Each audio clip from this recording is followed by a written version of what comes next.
Hello friends, નમસ્કાર. ધોરણ 8 chapter number 2 પર્યાવરણીય પ્રદૂષણ વિશેની આપણે વાત કરતા હતા, જેની અંદર આપણે વિદ્યાર્થી મિત્રો પાણીના પ્રદૂષણ વિશે અને હવાના પ્રદૂષણ વિશેની આપણે વિસ્તૃતની અંદર આપણે ચર્ચા કરી ગયા. હવે આપણે ભૂમિનું પ્રદૂષણ એટલે લેન્ડ પોલ્યુશન વિશે આપણે માહિતી મેળવવાની છે. ભૂમિનું પ્રદૂષણ છે આજે આપણી નજર સમક્ષ આપણે જોઈએ તો આપણી નજર સમક્ષ ખૂબ જ મોટા પ્રમાણની અંદર આ ભૂમિનું પ્રદૂષણ છે એ થતું તમને જોવા મળી રહ્યું છે. જે જમીન છે એ જમીન વિસ્તારની અંદર તમને એક પોલિથીન પ્લાસ્ટિક કચરો પણ તમને જોવા મળી રહ્યો છે. તો આ એક જમીનનું એક ખૂબ જ મોટું શું છે પ્રદૂષણ છે, બરાબર છે. ત્યાર પછી કોઈ મોટા ઉદ્યોગો ચલાવે છે તો મોટા ઉદ્યોગોવાળા જે કેમિકલયુક્ત પાણી છે, ખરાબ ગંદા પાણી છે, તો એ પાણી ખુલ્લા જમીનની અંદર નાખવામાં આવે છે. તો ખુલ્લા જમીન ઉપર જે નાખવામાં આવે છે તો એ જમીન છે એ ખૂબ જ કેવી થશે, પ્રદૂષણ રહિત થશે. ત્યાર પછી જે ઉદ્યોગો સ્થાપવા માટે જે જમીન લેવામાં આવે છે એ જમીન ઉપજાઉ જમીન હોય જેની અંદર સારો પાક આવતો હોય, તો એવી જમીન ઉપર મોટા પ્રમાણની અંદર એ જમીનને રોકી લેવામાં આવે છે. ત્યારે એ જમીન કેવી બને છે તો કે પ્રદૂષણ રહિત બને છે. તો આવી રીતે ઘણી બધા ભૂમિનું જે પ્રદૂષણ રહેલું છે, જમીનનું જે પ્રદૂષણ રહેલું છે, તો એના વિશેની આપણે અહીંયા વિસ્તૃત રીતે વાત આપણે કરીએ છીએ. વિદ્યાર્થી મિત્રો ધ્યાનથી અને વિડીયોને વ્યવસ્થિત રીતે પૂર્ણ રીતે જોજો, જેથી કરી આપને આ પ્રદૂષણ વિશે આપને માહિતી મળે. જોઈએ વિદ્યાર્થી મિત્રો, ભૂમિનું પ્રદૂષણ સહેલાઈથી નજરે પડે તેમ નથી, છતાં આજે આ વિકસતા વિશ્વમાં ભૂમિનું પ્રદૂષણ ખૂબ આજે મોટા પ્રમાણમાં વધવા લાગ્યું છે. આપણે ભૂમિનું પ્રદૂષણ સહેલાઈથી જો નજર કરીએ તો આપણે જોઈ શકતા નથી, પણ છતાં આજે વિશ્વની અંદર આ ભૂમિનું જે પ્રદૂષણ છે, જમીનનું જે પ્રદૂષણ છે, એ આજે એનું પ્રમાણ છે ખૂબ જ વધવા લાગ્યું છે. એક તો જંગલ સંપત્તિ નાશ થાય છે, ખુલ્લા મેદાનો છે ત્યાંનું બાંધકામ થાય છે, બરાબર છે. જમીન જે ઉપજાઉ જમીન છે તો એની અંદર ઉદ્યોગો સ્થાપવા મળ્યા છે, વસ્તી વધવા માંડી છે. તો આવી રીતે ઘણી રીતે ભૂમિનું પ્રદૂષણ છે એ થતું આપણે જોવા મળી રહે છે. એવી જ રીતે જે વિકસેલા ઉદ્યોગો છે, એવી જ રીતે વિકસેલા ઉદ્યોગો અને ગટરના પાણી છે એ ખુલ્લી જમીન ઉપર છોડી દેવાતા તે જમીનને કેવી બનાવે છે, પ્રદૂષિત કરે છે, બગાડે છે, જમીન બગડી જાય. અચ્છા, મોટા જે ઉદ્યોગો છે અથવા વિકસિત જે ઉદ્યોગો છે, એ ઉદ્યોગોના અથવા ગટરના જે પાણી છે એ પાણી ક્યાં છોડી દેવામાં આવે છે તો કે ખુલ્લી જગ્યા ઉપર અથવા ગટરમાં અથવા ખુલ્લા મેદાનની અંદર. તો એ જમીન છે એ જમીન કેવી થાય છે, પ્રદૂષિત થાય છે, બગડે છે. એટલે એ જમીનનું પ્રદૂષણ થયું એવી રીતના આપણે કહી શકીએ છીએ. અને વાત કરીએ તો કે ઉદ્યોગો કે કારખાનાવાળા જરૂર હોય તેના કરતાં વધુ જમીન પ્રાપ્ત કરે. ઘણી વખત તમે કારખાનાની જગ્યા જોજો વિસ્તૃત હોય, બિલ્ડિંગ બનાવી હોય એની આજુબાજુ ફરતે વધારાની જગ્યા પડી છે, તો વધારાની જગ્યા જોઈતા પ્રમાણમાં તો જોઈ જ, પણ એનાથી વધુ જગ્યા રોકીને બેઠા હોય તો એ જમીન છે એ શું કરશે, નુકસાન થશે. શું થશે, નુકસાન. એ તેના કરતાં વધુ જમીન પ્રાપ્ત કરી છે. તો તેના કારણે એવું કહેવામાં આવે છે કે કેટલીક જમીન છે એનું પ્રમાણ છે એ વધી જાય, બરાબર છે, તો એનો પૂરેપૂરો વિકાસ આપણે કરી શકતા નથી. તેથી એ જમીન છે એ મોટા પ્રમાણની અંદર ભવિષ્યના વિકાસ માટે તેઓ લેતા હોય કે કદાચ એ કંપની મોટી થાય તો આ જમીન એને શું આવે, કામ આવે. એટલા માટે એ જમીન કેવી પ્રાપ્ત કરે છે, વધુ જમીન પ્રાપ્ત કરે છે. વિદ્યાર્થી મિત્રો, તમે અહીંયા નીચે તમે જુઓ છો કે ભૂમિનું પ્રદૂષણનું તમને ચિત્ર આપવામાં આવેલા છે. આ વૃક્ષ છે, મોટું જંગલ જેવું આપણે દેખાય છે, છતાં પણ એમાં તમને અલગ અલગ જગ્યાએ શું જોવા મળે છે, આ કચરો તમને જોવા મળે છે. તો એ જમીનનું પ્રદૂષણ છે, બરાબર છે. ત્યાર પછી બીજા ચિત્રની અંદર તમને રીતસર બધી વસ્તુ તમને દેખાડવામાં આવેલી છે. તો એ શું છે, બરાબર છે. તો તો આખી એક કચરાવાળી જગ્યા છે, જમીન છે, પ્લાસ્ટિક એમાં પડ્યું છે, તો એ પણ જમીનનું પ્રદૂષણ છે. આ ખેતર છે, તો ખેતરની અંદર આ ભાઈના હાથમાં પ્લાસ્ટિકની જે વસ્તુ દેખાય છે જમીનમાંથી એને પ્રાપ્ત થઈ રહી છે, જે તમે જોઈ શકો છો. બરાબર છે. ખાતર જે તમે છાંટો છો, બરાબર છે, કોઈ અમુક જંતુનાશક દવાઓ છાંટો છો, તે જમીનને નુકસાન કરે છે. એ જમીનનું પ્રદૂષણ ફેલાવે છે. શું ફેલાવે છે? જમીનનું પ્રદૂષણ. ત્યાર પછી વાત કરીએ આપણે આગળ, તો કે એ જે જમીન વધારાની હતી એ જમીન માટે એ શું કરે છે? તો કે ભવિષ્યના વિકાસ માટે હોય છે. કદાચ એ કંપની મોટી થઈ, બરાબર છે, મોટા પાયા પર વિસ્તૃત કરે, તો એ જમીન તે અગાઉથી લઈ લીધેલી છે, તો એ જમીન એ ભવિષ્યના વિકાસ માટે રાખવામાં આવેલી હોય છે. ઉદ્યોગોનો જે વિકાસ સારી રીતે અને ખેતીલાયક જમીન ઉપર થાય છે. જે જમીન સારી હોય, ખેતીલાયક જમીન, એટલે મેં પહેલાં કીધું ઉપજાઉ જમીન, જેની અંદર સારો પાક થતો હોય, તો ઉદ્યોગ જ્યાં વિકસે છે તો એવી જમીન ઉપર એ લોકો બનાવે છે કે જેથી કરી જમીન ફરીથી આપણે વાવી શકતા નથી. ત્યારે તે જમીનને નુકસાન કરે છે. ત્યારે એ જમીન શું થાય છે? નુકસાનકારક બને છે. ઉદ્યોગો પોતાનો નકામો ઘન કચરો જમીનમાં નાખી રાખે છે. શું કહે છે? આ મોટા મોટા જે ઉદ્યોગો છે, કારખાનાઓ છે, એ શું કરે? પોતાનો જે ઘન કચરો, આપણે ઘનમાં ખબર પડશે કે જેને આપણે અડી શકીએ, પકડી શકીએ, ઘન વસ્તુ, જે ઘન કચરો છે એ જમીનમાં રાખી નાખે છે. ક્યાં મૂકી રાખે છે? તો કે જમીનની અંદર નાખી રાખે છે. અને આજે ખૂબ જ મોટા પ્રમાણની અંદર આ પોલિથીન એટલે કે પ્લાસ્ટિકનો ઉપયોગ વધારે પ્રમાણની અંદર થઈ રહ્યો છે, જેનો ખૂબ ઉપયોગ છે એ મોટા પ્રમાણમાં થવા લાગ્યો છે. અને આ પ્લાસ્ટિક જમીનમાં ભળતું નથી, એ જમીનને શું કરે છે? બગાડે છે. આપણે ખાસ સાંભળીએ કે આ પ્લાસ્ટિક જે છે એ પ્લાસ્ટિક જમીનમાં ક્યારેય ભળતું નથી અને જમીનને શું કરે છે? તેઓ બગાડે છે. આપણે કોઈ એક ઉદાહરણ લઈએ તો કે બાલાજી કંપની, એટલે ખાલી એક ઉદાહરણ છે, એના જે પ્લાસ્ટિક જે છે એ પ્લાસ્ટિકની જે એવું જે જાડું પ્લાસ્ટિક છે એ પ્લાસ્ટિક આપણે શું કરીએ તો કે જમીનમાં આપણે દાટી દઈએ, બરાબર છે. પછી એને ઘણા સમય પછી જો બહાર કાઢીએ તો પ્લાસ્ટિક જમીન સાથે ભળી જશે નહીં. એવું ને એવું પ્લાસ્ટિક તે પાછું નીકળશે બહાર. તો એ જ્યારે કોઈ દિવસે જમીનની અંદર પ્લાસ્ટિક છે ભળતું નથી, તેથી જમીનને તે શું કરે છે? બગાડે છે.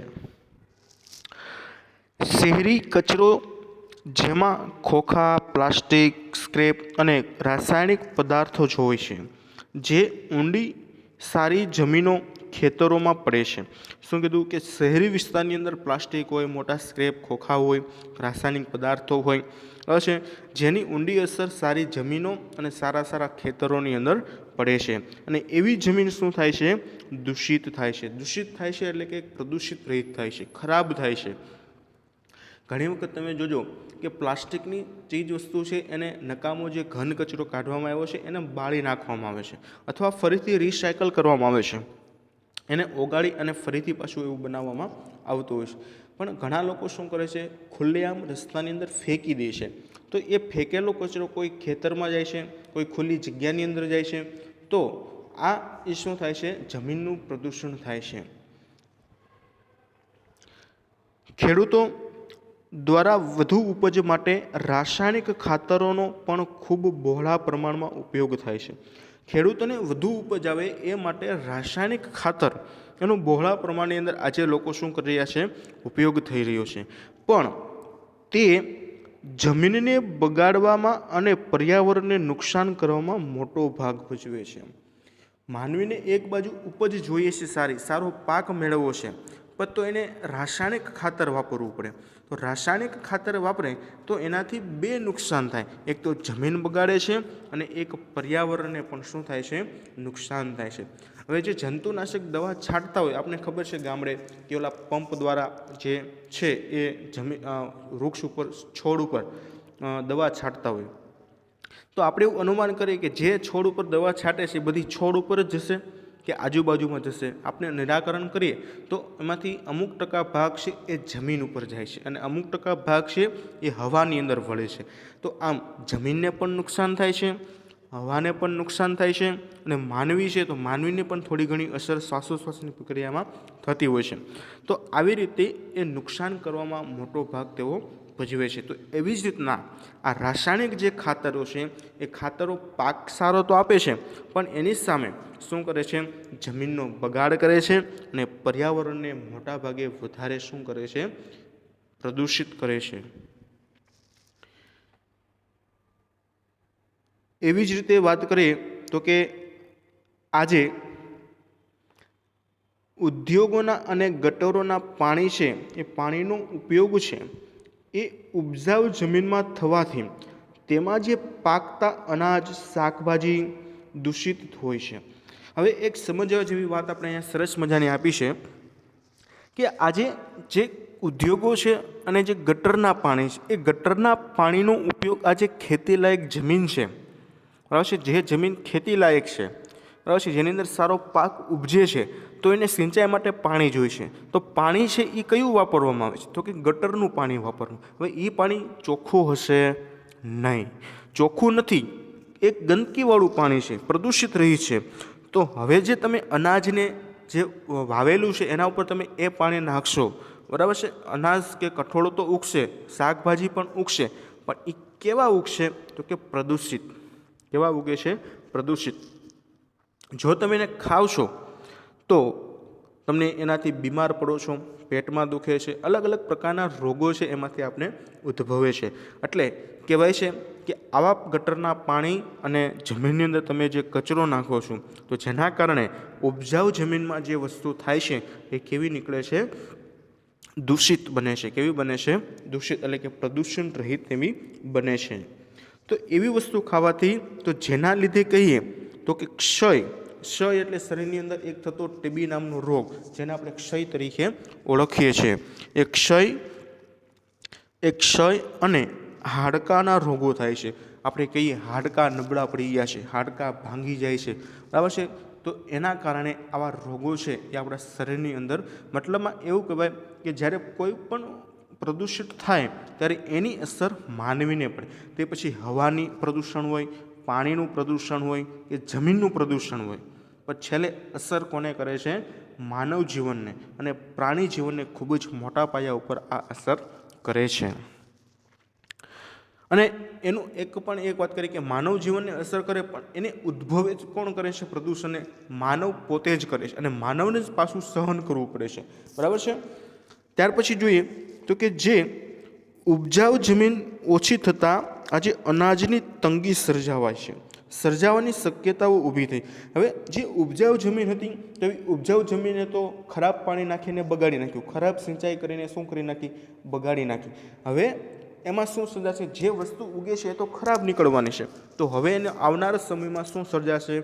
તંગી, એની માંગ છે એ વધુ થશે, કેમ કે એટલું ઉત્પાદન કેવું થઈ જશે? એનું ઓછું, એટલે એની શક્યતાઓ વધારે છે, ઊભી થશે. જમીનમાં તે ઉમેરતા પ્લાસ્ટિક અને કારખાનાઓના પાણી એ સૂક્ષ્મ જીવાણુઓને શું કરી નાખે છે? નાશ કરી નાખે. જે જમીનની અંદર જે સૂક્ષ્મ જીવાણુ છે, જે તત્વો છે, બરાબર છે, જે લોહ તત્વો છે જમીનને, એ શું કરી નાખે છે? નાશ કરી નાખે. જેના કારણે જે મબલક પાક આપણો ઉત્પન્ન થાય છે એ ભવિષ્યમાં એ પાક છે એ ઉગશે નહીં, અને પ્રદૂષિત રહિતવાળો પાક છે એ હવે ઉગશે. જો એવું તમે ખરાબ સિંચાઈ કરશો તો ગટરવાળા પાણી તમે જો એને તમે ઉપજાઉ જમીનની અંદર નાખશો તો.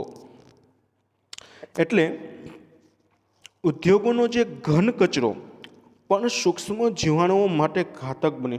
જે જમીનની અંદર જે સૂક્ષ્મ જીવાણુ છે, પાણી તો એને નુકસાનકારક તો છે જ, બરાબર છે. જો આપણે મનુષ્ય પાણી આપણે ખરાબ પાણી પીએ તો આપણે કમળો થઈ જાય, અલગ અલગ પ્રકારના રોગ થાય. તો જીવાણુને પણ એવું જ છે કે જો એને તમે ખરાબ પાણી નાખશો તો એ નાશ પામશે. પછી અહીંયા એવું વાત કીધું છે કે ઉદ્યોગોની અંદર જો જે ઘન કચરો તમે જમીન ઉપર નાખશો તો જેની અંદર જીવાણુ રહેલા છે જમીનના, તો એને પણ શું છે? નુકસાનકારક છે. કેવું છે? નુકસાનકારક છે, ઘાતક બની ગયા, એનાથી પણ તેઓ મૃત્યુ પામી શકે છે. આવા જીવાણુઓ જમીનને ઉપજાઉ બનાવે છે, પરંતુ તેના નાશથી જમીન બિન ઉપજાઉ. આવા જીવાણુ કેટલાક જમીનને શું બનાવે? ઉપજાઉ બનાવશે. જમીનની અંદર જીવાણુ રહેલા હોય તો જમીન સારી હોય, પણ એના ઉપર જીવાણુ જો નાશ પામી જાય તો જમીનને કેવી બનાવે છે? બિન ઉપજાઉ. બિન ઉપજાઉ એટલે એના ઉપર કશું જ કંઈ ઉગતું નથી. બરાબર છે? જેટલું જોઈએ એ પ્રમાણમાં આપણે ઉગી શકીએ નહીં. એટલે જો જીવાણુનો પણ નાશ થાય, આપણે ખબર છે કે અળસિયા છે ખેડૂતના મિત્રો કહેવાય. તો અળસિયા જમીનની અંદર જમીનને પોચી બનાવે, સારી બનાવે, ફળદ્રુપ બનાવે. બરાબર છે? પણ આ જે અળસિયાનું જ પ્રમાણ જો ઘટી જાય તો જમીન કેવી થશે? લાંબા સમયે એક બિન ઉપજાઉ. બરાબર છે? આપણે દર વર્ષે જમીનની અંદર ખાતર નાખી, તો ખાતર શું કામ નાખી? હવે આપણે ગાયના મળમૂત્ર, ભેંસના મળમૂત્ર છે એનું આપણે એક ભેગું કરીએ, તો ભેગું કરીને એક આપણે દાબો કહીએ કે મોટો એક બન્યો હોય, પછી આપણે શું કરીએ? ખેતરની અંદર નાખીએ. એ ઘણા સમયથી ભીરો હોય, બરાબર છે? બનાવેલો હોય દાબો, મળમૂત્ર ભેગા કર્યા હોય. તો શું કામ ભેગા કરે? કે એની અંદર નાની નાની જીવાતો છે એ બને. બરાબર છે? એ જીવાય તો પછી શેમાં નાખવામાં આવે? ખેતરમાં નાખવામાં આવે, જેથી કરી જમીન પોચી બને, સારી બને અને ફળદ્રુપ બને. બરાબર છે?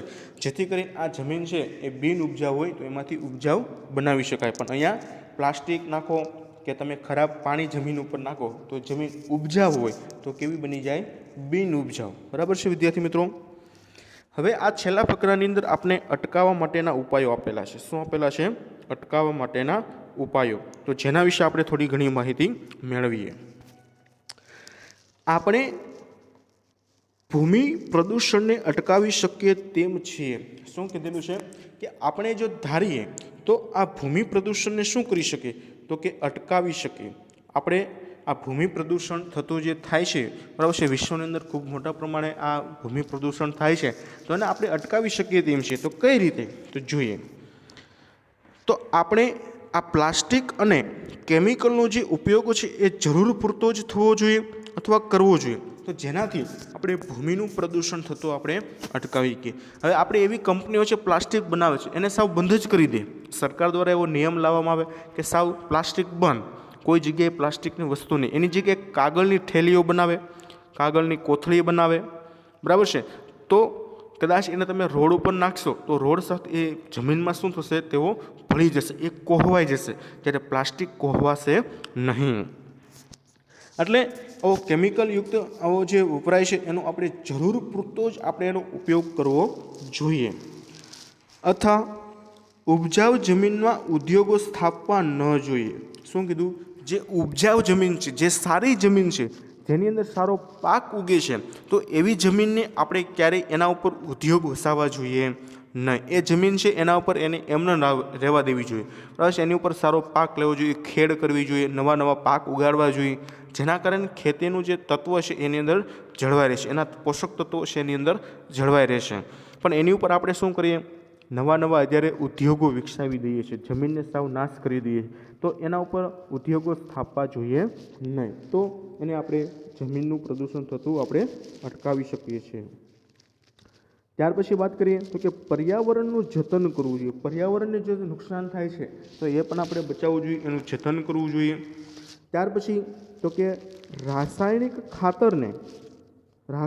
ખાતરને બદલે આપણે જૈવિક ખાતરો અને દેશી ખાતરો વાપરવા જોઈએ. જે રાસાયણિક યુક્ત ખાતર, તૈયાર ખાતર આપણે લઈએ છીએ, બરાબર છે, એની જગ્યાએ આપણે કેવું? તો કે જૈવિક ખાતર. તો જૈવિક એટલે કે છાણ, મળમૂત્ર, પછી સૂકા પાંદડા, ડાળીઓ વગેરે પ્રકારે જે આ જૈવિક ખાતર છે સજીવો દ્વારા આપણે જે પ્રાપ્ત થતું હોય તે, અથવા દેશી ખાતર, મેં મળમૂત્ર દ્વારા કીધું તે દેશી ખાતર કહેવાય. બરાબર છે? તો આવા ખાતરનો આપણે ઉપયોગ કરવો જોઈએ. ત્યાર પછી વાત કરીએ તો કે જંતુનાશક દવાઓ ઓછા પ્રમાણમાં ઉપયોગમાં લેવી જોઈએ. જંતુનાશક દવાનું પણ મેં વાત કરી હતી કે જંતુનાશક દવાઓ, બરાબર છે, તો જેટલું તમે જંતુ મારશો એટલા જમીનની અંદર ઓછા જંતુઓ થશે, અને જંતુ જેવું પ્રમાણ વધુ તો જમીન કેવી? સારી. બરાબર છે? એટલે જંતુનાશક જે દવાઓ છે એનું પ્રમાણમાં આપણે ઓછો ઉપયોગ કરવો જોઈએ, જેથી કરી જમીનનું પ્રદૂષણ અટકાવી શકાય. ત્યાર પછી નકામા જે પ્લાસ્ટિક અને જે ઘન કચરો છે તેને બાળીને કે રિસાયકલ કરવાનું. રિસાયકલ કરવાનું એટલે શું? તો કે એ ફરીથી બનાવવા આપણે કંપનીની અંદર મોકલીએ, હશે, અથવા કોઈ પ્લાસ્ટિક વાળો એને આપણે વસ્તુ દઈ દેવી તો એ લોકો શું કરશે? કે ફરીથી એ લોકો નવી કંઈક ચીજ વસ્તુઓ બનાવી શકે અથવા એને બાળી નાખવાની, જેથી કરીને એનું પ્રદૂષણ થતું શું થઈ છે, અટકી જશે. અથવા રિસાયકલ કરીએ તો રિસાયકલ કરી તેનો નાશ કરી કે ફરીવાર તેનો ઉપયોગ કરવો જોઈએ. આવી પરિસ્થિતિ આપણે કરવી જોઈએ, જેથી કરી જમીનનું પ્રદૂષણ પણ આપણે અટકાવી શકીએ વિદ્યાર્થી મિત્રો. અથવા કે પરંપરાગત સ્ત્રોતોમાં એનો ઉપયોગ કરવો જોઈએ. પરંપરાગત સ્ત્રોતો ફરીથી એનો આપણે ઉપયોગ કરી શકીએ તેવી રીતના, જેમ કે લીલો પડવાશ. લીલો પડવાશ નવી ટેકનોલોજીનો ઉપયોગ કરવો જોઈએ. હવે લીલો પડવાશ શું છે, તો કે જમીનની અંદર લીલો પડવાશ એટલે કે સૂકા ડાળી છે, બરાબર છે, લીલા પાંદડાઓ છે. આની સાથે તમે જમીનની અંદર જે બિન ઉપજાઉ જમીન છે એની અંદર તમે ધીમે ધીમે શું કરશો, આવી વસ્તુને ઉગાડશો. ઉગશે એટલે એમાં ધીમે ધીમે એ જમીન કેવી બનશે, ફળદ્રુપ બનશે, સારી બનશે. તો હાવ જે નકામી જમીન પડેલી છે એના ઉપર તમે કઈ વસ્તુ કરશો તો તે બનશે નહીં. પણ જે જમીનની અંદર કંઈ બનતું નથી, ઉગતું નથી, તો એ જમીનમાં તમે શું કરશો, કંઈક ઉગાડવાની કોશિશ કરશો, કંઈ વૃક્ષ ઉગાડશો, કોઈ નાના નાના છોડ ઉગાડશો, તો જેને આપણે લીલો પડવાશ તરીકે ઓળખવામાં આવે છે. જે પાણી પણ બચાવે અને પ્રદૂષણ પણ રોકે, જેમ કે ટપક સિંચાઈ પદ્ધતિ. હવે છે આવી પદ્ધતિનો આપણે ઉપયોગ કરીએ જે જમીનને પણ પોચી બનાવશે, બચાવે છે, સારી રાખે છે અને પ્રદૂષણ પણ શું કરી શકશે, રોકી શકશે અને પાણી પણ શું કરશે, તેઓ બચાવશે. આવી ટપક સિંચાઈ પદ્ધતિનો પણ આપણે જમીનની અંદર ઉપયોગ કરવો જોઈએ. વિદ્યાર્થી મિત્રો, આ હતું ભૂમિ પ્રદૂષણ વિશેની વાત કરી. તો આપણે દરેક વિદ્યાર્થીઓને ખબર પડી હશે કે આ રીતે ભૂમિનું પ્રદૂષણ થાય છે, જમીનનું પ્રદૂષણ થાય છે, તો એને આપણે અટકાવી શકીએ તેમ છીએ. એવા આપણે પ્રયોગ કરવા જોઈએ, એવા પ્રયાસ કરવા જોઈએ, જેથી કરી જમીનના પ્રદૂષણને આપણે અટકાવી શકીએ. જો વિદ્યાર્થી મિત્રો આ પ્રદૂષણની અંદર, ભૂમિના પ્રદૂષણની અંદર કંઈ સમજ ન પડી હોય, કોઈ શબ્દ ન સમજાણો હોય, તો વિડીયોના કોમેન્ટ બોક્સની અંદર લખજો, જેથી કરી આપણે એનું સોલ્યુશન લાવી શકીએ. જય હિન્દ વિદ્યાર્થી મિત્રો.